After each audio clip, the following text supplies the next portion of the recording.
What's going on, everybody? Welcome to the Observant Lineman. I am your Observant Lineman, Uche Waneri. Today, we're going to talk about the XFL. The XFL has officially announced team names and logos for their 2020 season. So the relaunching of the XFL is officially underway. It says here the XFL officially announced team names and unveiled its logos Wednesday ahead of the league's expected inaugural season in 2020. Now, Shannon Cross looks like she posted the logos here for the Dallas Renegades, the DC Defenders, the Houston Roughnecks, the Los Angeles Wildcats, New York Guardians, Seattle Dragons, St. Louis Battlehawks, and Tampa Bay Vipers.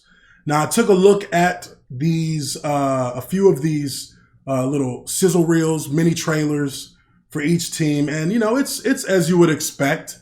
It is dramatic. It's energized. It's got a nice epic voiceover, just kind of setting the scene for the teams that are going to be in the XFL. And I think they did a good job with that. I really do.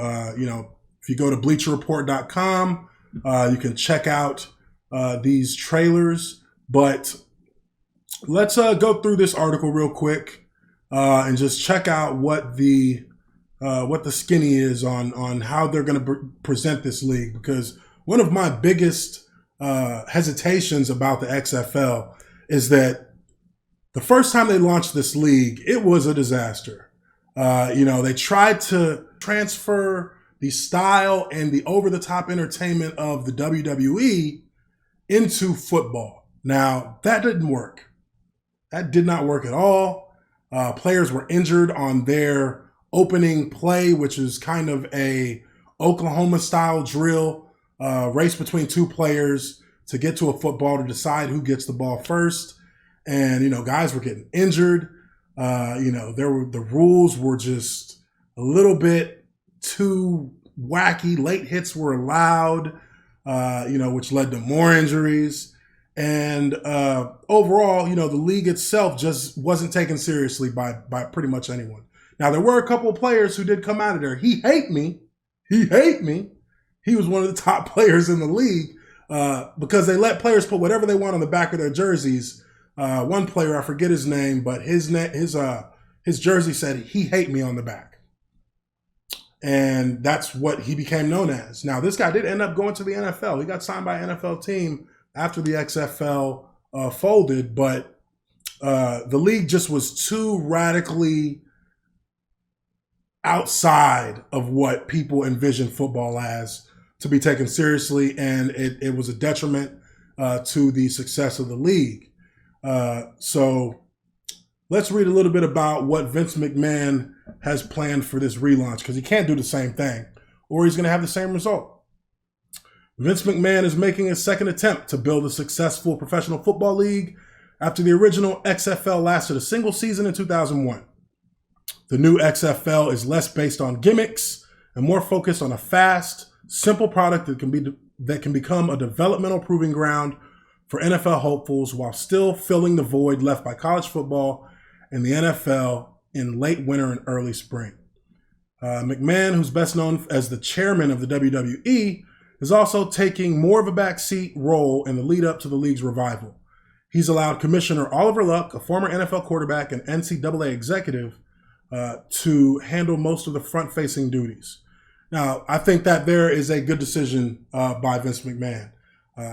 When the XFL launched originally, he was front and center. He was standing at the 50-yard line with a mic in his hand as if he was standing inside of the wrestling ring on Monday Night Raw.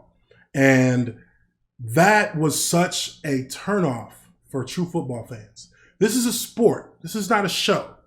It is entertainment, but it is not a show. There's no storylines to put together on the field as the head of the league itself.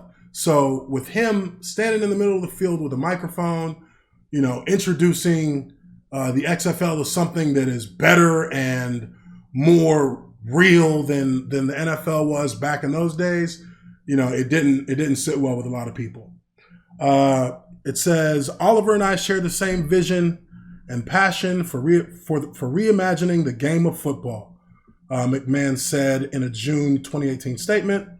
His experience as both an athlete and an executive will ensure the long-term success of the XFL. So this is another move that I think is a smart move to make. It means you're learning from your mistakes. Instead of trying to use the same presentation as your wrestling brand had and using yourself as that face for the XFL, looks like McMahon is now deferring it to people who actually played football. He's deferring it to Oliver Luck, who was a former NFL quarterback. He also has front office experience with the NCAA. So you're giving it to people who know football. So that's going to give you, that's going to give you another opportunity to increase your longevity as a league. Now, it says down here, meanwhile, the XFL kicked off its recruitment last week by signing quarterback Landry Jones, a former member of the Pittsburgh Steelers, the Jacksonville Jaguars, my squad, and Oakland Raiders to its first player contract. We're excited to welcome Landry to the XFL as our first player and our first quarterback, Luck said. He's an accomplished athlete with outstanding college credentials and pro experience, and his heart and desire to play football epitomizes the type of individual we want in the XFL. That's, again, another move that they've made that they didn't necessarily have in place when they launched the XFL the first time. They got a quarterback, they got a face to their league. That gives them somewhat more credibility than they had when they started off as a league back in the 90s. It does appear that Vince McMahon has learned from some of the mistakes that he made with the XFL the first time around. Now, it says here that they're set to begin in February of 2020, 1 week after the Super Bowl. That, I think, is a mistake. And I'll tell you why. I think it's a mistake because the Super Bowl is the climax of the football season.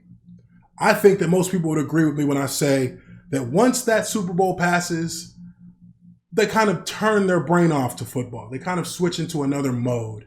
You know, basketball is going into its second half of the year, and, you know, that's when the NBA starts to get, you know, more competitive, is in the second half after their All-Star break. But I think that trying to keep, I guess, momentum going or keep people in the football mode after the Super Bowl is a futile attempt that will more than likely backfire. I would have rather seen the X League or the XFL start off as we're heading into the NFL draft and into OTAs. I think then not only do you get an opportunity to get out in front of the NFL and kind of feed those first little sample offerings of football to football fans everywhere who are now beginning to get into that mode where they're clamoring for some football action. But you also give the NFL an opportunity to evaluate players in the league before their season starts. Gives you an opportunity to have your league in full swing and potentially become that feeder system into the NFL by positioning your games and positioning players at a time of year where there are going to be a lot of scouts who are looking to evaluate players who haven't been drafted, evaluate players who are, you know, possibly going into a supplemental draft. So that to me would have been a better time to start the XFL off, because now you definitely are going to have the attention of the NFL, and maybe the NFL even approaches to make a deal to use you as a sort of minor league for football. So we'll see what happens. You know, I hope that they do find a way to make it work. I mean, we saw what happened with the last football league, the AAFL, I think it was. You know, they folded up before they could even finish their first season. It's going to be an uphill battle for the XFL. But Vince McMahon, he could pull that type of thing off. The guy's got the backing, and he's got the credibility within the entertainment world to create something that may be unique. He may add a little element that we don't expect. But right now, I think that it's going to be an uphill battle. If you like my video, hit the like button, subscribe to The Observant Lineman, trying to get into different kinds of content. You know, obviously, the majority of things that I'm going to post about is football itself, but I'm also a big time geek. I love Star Wars. I love comic books. I love movies. I love video games. So let me know what you guys want to see. Leave comments down below. Let me know what kind of content you'd want to see on the channel. And stay tuned to the next Observant Lineman episode. Peace.